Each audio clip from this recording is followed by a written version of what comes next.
الدكتور الشيخ محمد عادل عزيزة الكيالي، فليتفضل مصحوبا بالصلاة على النبي. صلى الله على سيدنا محمد وعلى آله وصحبه وسلم.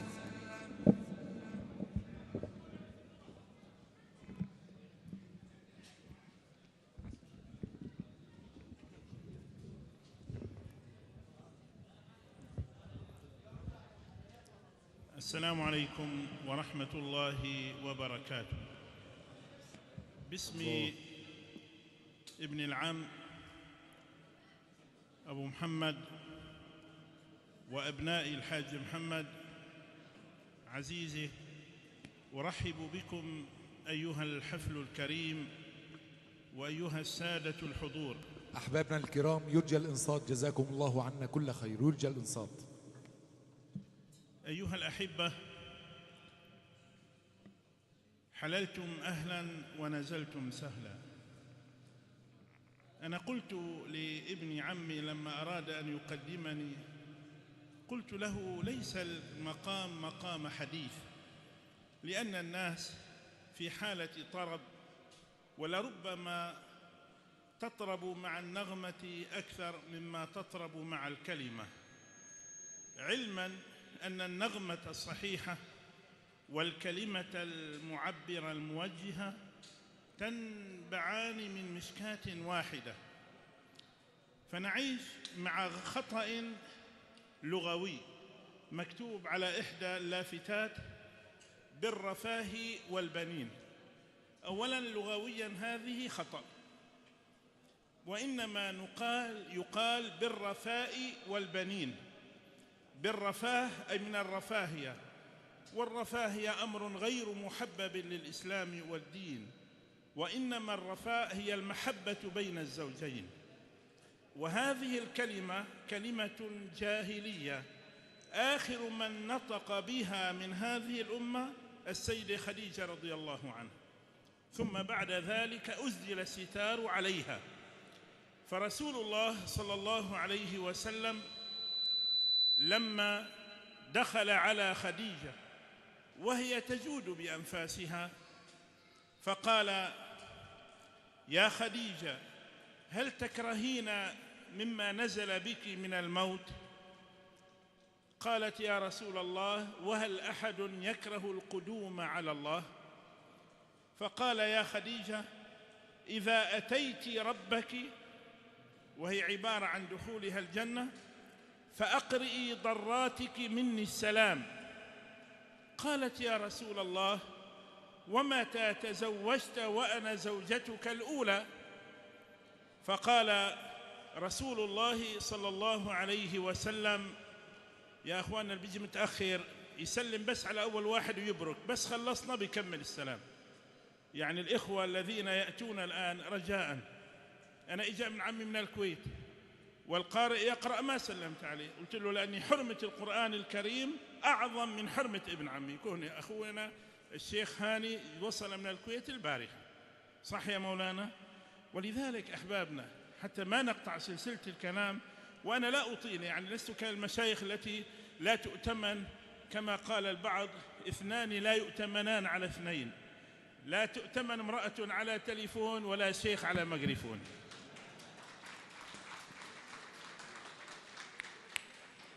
فالرسول صلى الله عليه وسلم قال: أقرئ ضراتك مني السلام.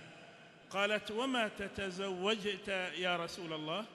قال: أما علمت أن الله زوجني من النساء ثلاثة: آسيا امرأة فرعون، ومريم ابنة عمران، وكلثوم، وفي رواية وكلثم أخت موسى.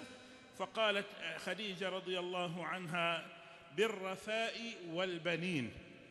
ثم طبعا ما أراد النبي صلى الله عليه وسلم أن يصحح لها هذا الخطأ، لأن هذه كلمة بالأصل جاهلية، لأنهم يذكرون البنين وأغفلوا ذكر البنات.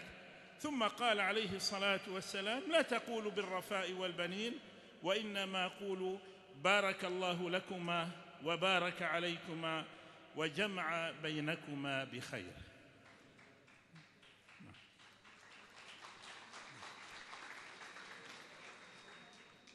أيها الأحبة، طلب مني أخي أبو عمر أن أتحدث عن قول الله تعالى: فبذلك فليفرحوا هو خير مما يجمعون، قل بفضل الله وبرحمته فبذلك فليفرحوا.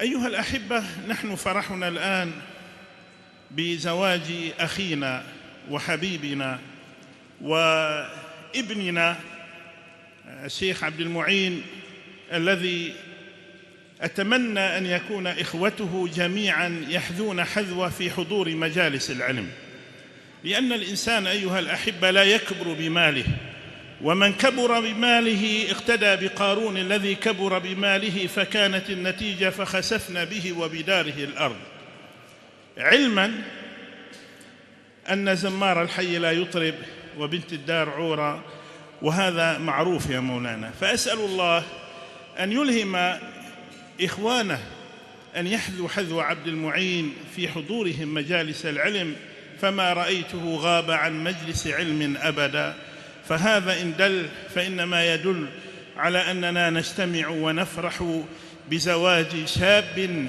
حبيب إلى الرحمن، قريب إلى مولاه، حبيب إلى سيدنا محمد صلى الله عليه وسلم. أسأل الله أن يبارك له في هذه الليلة، وأن يخرج منه النسل الطيب الصالح، وأن يجمع بينه وبين أهله كما جمع بين عباده الله الصالحين. أيها الأحبة الكرام، لا أريد أن أطيل، ولكن أقول إن السلف الصالح رضي الله تعالى عنهم عندما أرادوا أن يزوجوا نظروا إلى المحتد ومعنى الأصل، إلى التقى، إلى الجذور، ولم ينظروا إلى الأعراض الظاهرة. فنحن نعلم أن كبار هذه الأمة ولدت من جيزات فاشلة في نظر القوم. فأحد الأئمة الأعلام كان سبب مجيئه إلى الدنيا من أبوين لربما كانا مغفلين في المجتمع. رجل كان يمشي على شاطئ النهر، وإذ به يجد تفاحة يأخذها، يقضم منها قضمة، ثم يقول: هذه التفاحة قد صاحبها لا يسامحني، حبذا لو رجعت أبحث عن صاحبها. فرجع بعكس تيار النهر 3 أيام يفتش عن بستان يحمل ثمراً كالثمرة التي بيده، 3 أيام من أجل لقمة. نعم أيها الأحبة، فسأل فوجد هذا البستان ودل على صاحبه: سامحني يا أخي، أنا آسف وأعتذر، أكلت لقمة من هذه التفاحة، قضمة مضغة. قال: أين وجدتها؟ قال: قبل هذا المكان ب3 أيام. قال: والله لن أسامحك، وليعذبك الله في نار جهنم. يا أخي لما؟ خذ ثمنها. قال: لا، إلا بشرط. ما هو هذا الشرط؟ قال: عندي ابنة أريد أن أزوجك إياها، ولكن ابنتي يا ولدي ستدفع ثمنها اللقمة غالية. عنده بنت عمية وصماء وبكماء، لا تسمع ولا تتكلم، وشلاء وعرجاء. شو رأيكم بهالمصيبة هاي مقابل أن يسامحوا بلقمة تفاحة؟ فقال: أنظرني إلى غد، لأن الأمر صار جد. فجاء في اليوم الثاني قال: يا عم، قارنت بين عذاب الله على لقمة التفاحة وبين أن أبتلي بابنتك، فوجدت بلاء الدنيا أهون علي من عذاب يوم القيامة، قد رضيت.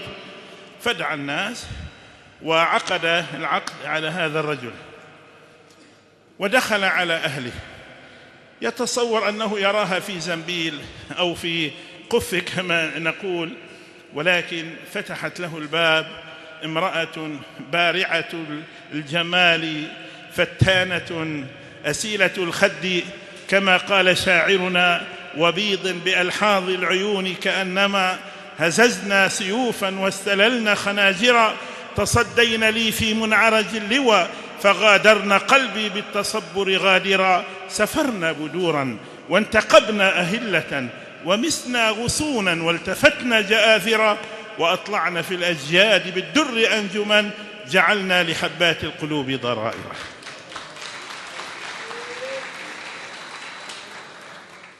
أغلق الباب صاحبنا. لما يا عبد الله؟ قال: أين أختك التي زوجني أبوك منها؟ قالت: والله إن أبي لم يزوجك إلا مني. قال: كيف؟ يقول لي عمياء بكماء صماء شلاء عرجاء. قال: صدق أبي في كل ما قال. إني بكماء ما تكلمت بحرام، وصماء ما سمعت كلمة حرام أبدا، وشلاء ما امتدت عيني أو ما امتدت يدي إلى حرام، وعمياء عن الحرام وما مشيت إلى حرام قط. هذه المرأة وهذا الرجل أنجبا الإمام الأعظم أبا حنيفة النعمان. الشواهد كثيرة في هذا المجال. إذا لنعود إلى الأطر التي مشى عليها أسلافنا فأوجدوا ذريات صالحات. تحدث عن ربيع الرأي شيخ الإمام مالك، أيضا له قصة في هذا. وتحدث أيضا عن عبد الله بن المبارك، تجد قصة شبيهة بهذا. إذن أسأل الله أن يعيد المسلمين إلى الانتقاء السليم والاختيار الطيب المناسب للزوج والزوجة. جزاكم الله خيرا أيها الإخوة لحسن إصغائكم، وهذا بحد ذاته يعتبر كرامة هذا الجمع أن يصغي لعالم أطال 10 دقائق، فكل الشكر لكم، والسلام عليكم ورحمة الله وبركاته.